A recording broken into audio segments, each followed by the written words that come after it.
আপুনি বাৰু আৰ্থিক দুৰ্বলত ভুগিছে নেকি? আৰ্থিক অনাটনত ভুগিছে নেকি?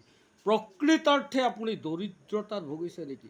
দৰিদ্ৰ মানুহৰ প্ৰতিভাৰ কোনো মূল্য নাই এই সমাজত।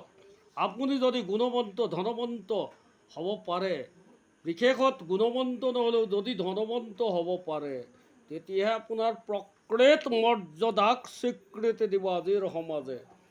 প্ৰতিভাশালী হ'লেই নহ'ব, সুপ্ত প্ৰতিভা থাকি কোনো কাম নাই। আপোনাৰ সুপ্ত প্ৰতিভা আপোনাৰ লগতে থাকিব।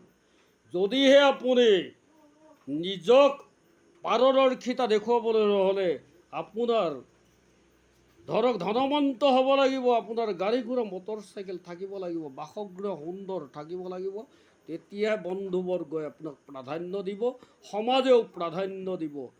দাৰিদ্ৰতাক কেতিয়াও স্বীকাৰ নকৰে আজিৰ সমাজে। অৱশ্যে সকলো নহ'লেও 90%। এইখিনি কওঁতে যদি ত্ৰুটি বিচ্যুতি হয় মাৰ্জনাহে কৰিব। প্ৰকৃত সত্য কথাহে উত্থাপন কৰিছোঁ। নমস্কাৰ।